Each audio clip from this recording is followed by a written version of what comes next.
After more than 30 episodes of build-up, it's finally time for a showdown between Gon and Hisoka. Before the match, cheers of the crowds are contrasted against the silence as the two prepare, indicating that this will play out more like a personal conversation between them rather than just as a spectacle for the audience. Gon enters first, and as he walks towards the stage, an audience member questions why he didn't bring along his fishing rod. Gon's fishing rod has been a staple of his fighting style up until now, so it does seem like an odd decision to leave it behind. But thinking more on it, from a strategic point of view, this would mean having to engage Hisoka in a mid to long range battle. And pitting a fishing pole against Hisoka's much quicker, more flexible bungee gum would put Gon at a serious disadvantage. But perhaps more importantly, this match is about Gon proving himself to Hisoka by giving him a good hard punch. And leaving the fishing pole behind signifies Gon won't be relying on any training wheels. No, Gon's strategy here is to get up close and personal and try to overwhelm Hisoka, make him lose his cool and exploit that opening. So Gon didn't bring his rod with him. Hisoka did though, as he walks towards the stage with glee. Next we see Gon stare down Hisoka in a manner we've rarely seen from him before. For Gon, this fight carries more weight than it may seem. Time and again, Hisoka has stood as this massive wall in front of Gon, one that he hasn't been able to put a dent into. This is his chance to scale that wall, something that'll take everything in his arsenal. What follows is the culmination of everything Gon's learned up until this point. ポイント&ノックアウト制時間無制限一本勝負始め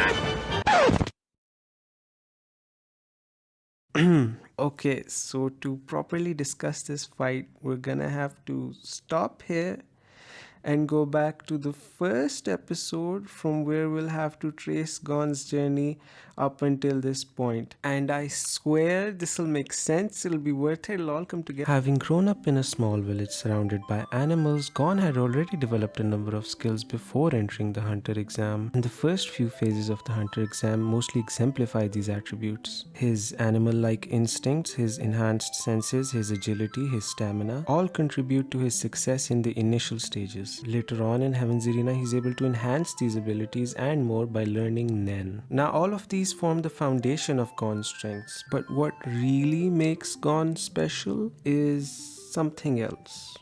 In between the hunter exams, Netero challenges Gon and Killua to steal a ball from him. And although there's a lot to say about all three characters as well as the relationship between them, for the purposes of this video, I'll only focus on Gon's growth. Gon starts by pretending to rush in before jumping to land a surprise attack, only to have his skull collide against the roof of the ship, which prompts Killua to berate Gon to pay more attention to his environment. This offhand comment is taken above and beyond by Gon. Now not only does he pay close attention to his environments, but also proactively comes up with ways to use it to his advantage. He takes it to the extreme in Heaven's Arena, where he starts flipping and throwing tiles. Gon is able to internalize new information like a sponge and quickly integrates them in new and interesting ways.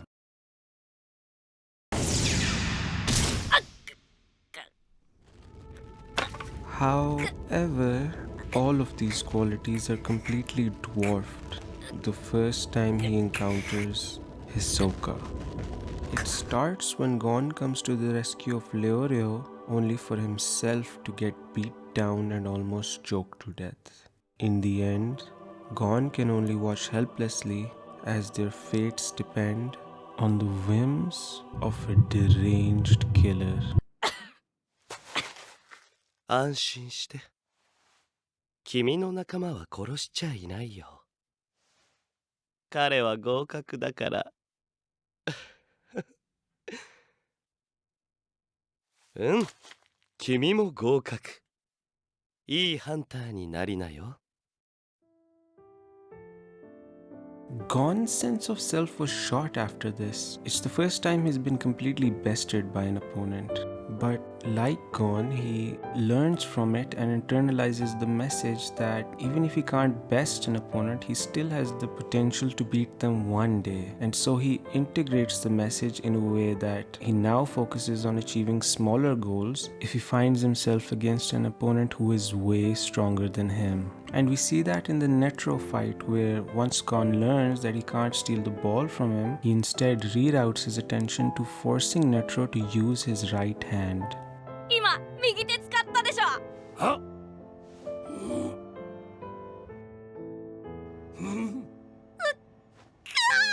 ったー。やっほー。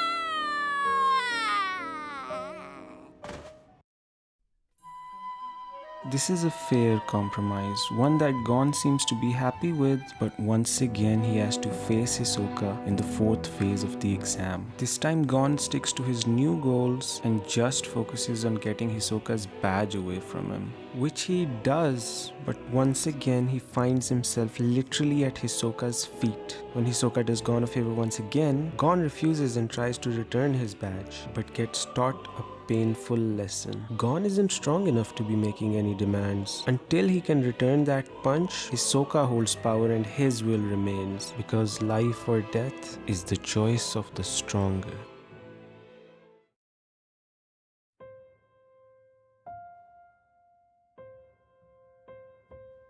Gon spends the rest of the night alone, seething at his second humiliating defeat, before then going on to assist Kurapika and Leorio.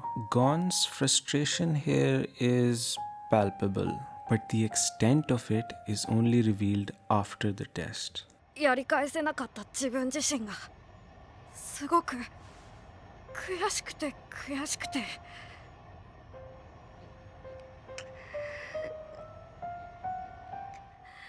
Gon then reveals how pathetic he felt and how, to compensate for that feeling, he felt he needed to go out and help someone. どうだゴン。うん、やってみる。そのために来たんだから。 It's here that we realize why Gon fights. Although he does genuinely enjoy fighting, why he enjoys fighting is to feel useful. And him risking his life for Kurapika and Leorio wasn't purely out of concern for them, but was also an attempt to validate himself. Perhaps because he lives in a society that overvalues strength, or perhaps because the only way he can attain his father's acknowledgement is through strength. Regardless, this lends a tragic and dark undertone, not only to this match, but also to Gon's character, which only deepens as the show continues. And we're back. It's been a bit of a journey, but now we have everything we need to fully understand this fight. Hisoka's perverse interest in Gon, Gon's misguided journey to regain his self-worth. It's all about to come to a head here. Ladies and gentlemen, the following will be the culmination of everything we've learned up until this point. The match begins and Gon rushes in immediately. Only twice before has he ever gotten the jump on Hisoka, and notably, both times it was when Hisoka had lost his composure. So to achieve his goal of getting a solid hit, he has to create an opening by making Hisoka lose his cool. To that end, the game plan is to rush and overwhelm Hisoka using his base strengths.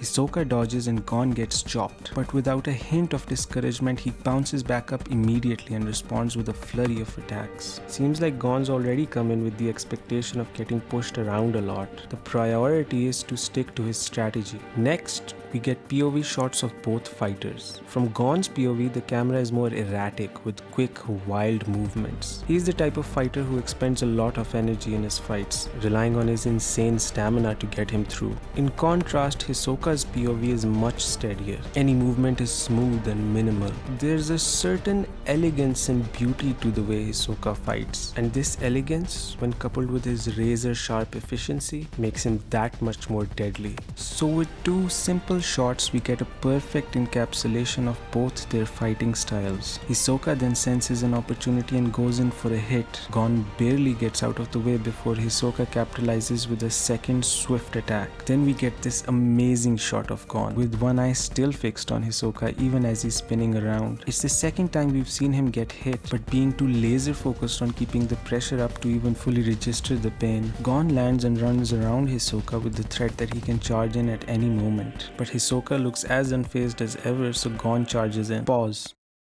Notice anything odd about Hisoka yet? If you haven't, I'll let the next exchange play out. Pay real close attention to what Hisoka's doing.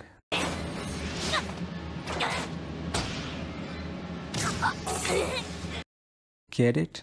Up until now, Hisoka has only stood and reacted to what Gon is doing. He hasn't actively even thrown a punch yet. In fact, all he's done is dodge and counter. That's because he's starting Gon off with what is essentially Level 1.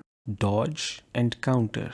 Gon hasn't been attacking blindly either. We've mentioned his adaptability before. In the first exchange, he noticed how keeping up a relentless number of attacks wasn't working. Hisoka would just dodge, find an opening, and capitalize on it. So in the second exchange, Gon mimics this by making it look like he'll do the same thing again, only to throw a single punch, purposefully leaving an opening for Hisoka to attack, dodge, and then hit Hisoka with a counter of his own. However, he was too slow and Hisoka was able to do the same thing again, forcing Gon to back away. But at the very least, this highlights Gon's adaptability. And this is where we get to the actual meaning behind the fight. It's a boss battle, with Hisoka starting off low and Gon having to force him to fight at a higher difficulty. And every time Gon rushes in, it'll be after assimilating information from the previous exchange. We've talked about how Hisoka has had a negative effect on Gon, like reaffirming his harmful might is right mentality, but he's also kind of had a positive impact as well. Intentions aside, Hisoka has both directly and indirectly been pushing Gon's development. After all, he's the one who didn't allow Gon to enter the upper levels because it'd be too dangerous to go without having learned Nen, and it was him that taught Gon that he had value despite being so much weaker because he was able to make some mark on him.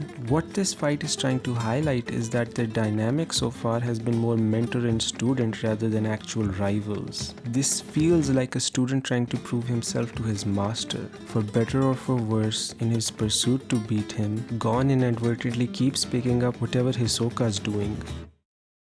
In the second exchange, Gon tried to dodge and counter like Hisoka, but that turned out to be too slow. So for this third exchange, he rushes in with something much riskier in mind.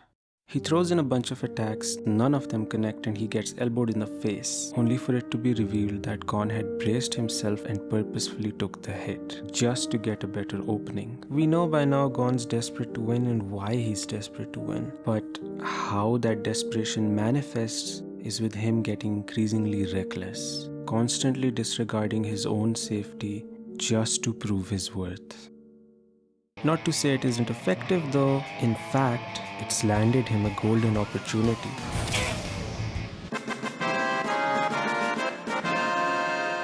Level 2. Dodge, counter, and block. Gon doesn't get the hit, but since Hisoka couldn't possibly have dodged that attack, he was forced to increase the difficulty level. Gon retreats and takes a moment to assess what he's learned, which is that he doesn't need to get hit to find an opening. Blocking would be a better compromise. We now move into our fourth exchange, and Hisoka's begun openly blocking attacks, before mixing it up by dodging one of the punches, and we see his eyes flare up as he senses the opportunity to go in for the kill. A loud is heard and it seems like Gon's been dealt a critical hit, but then he emerges, having blocked the punch himself. Everything Hisoka does, Gon picks up immediately. He comes out relatively unscathed, but that isn't enough. He also needs to create an opening. And so once again he rushes in, waits for Hisoka to attack, and this time hastily grabs his leg to prevent getting knocked back again. Hisoka dodges and for the first time actively starts throwing punches.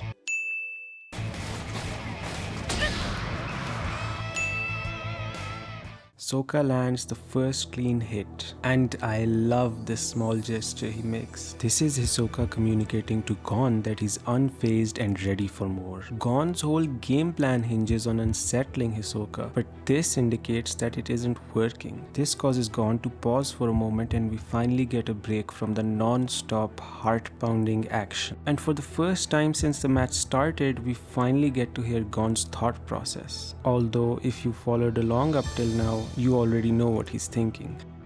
よし、全部当てるつもりで攻撃するんじゃなくて、フェイントを混ぜると効果があるんだな。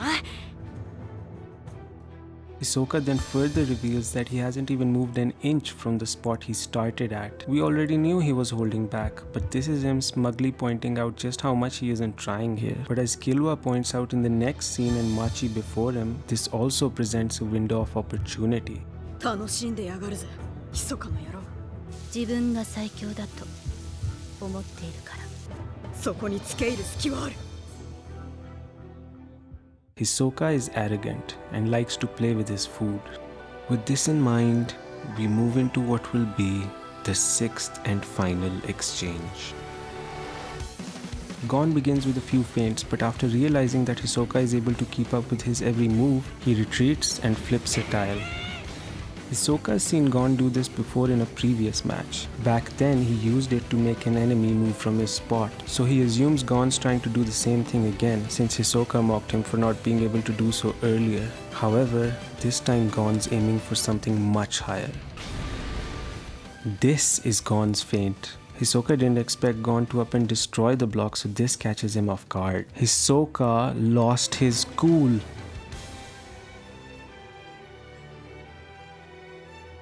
今みたいに僕の顔に一発ぶち込むことができたら受け取ろう。やり返せなかった自分自身が。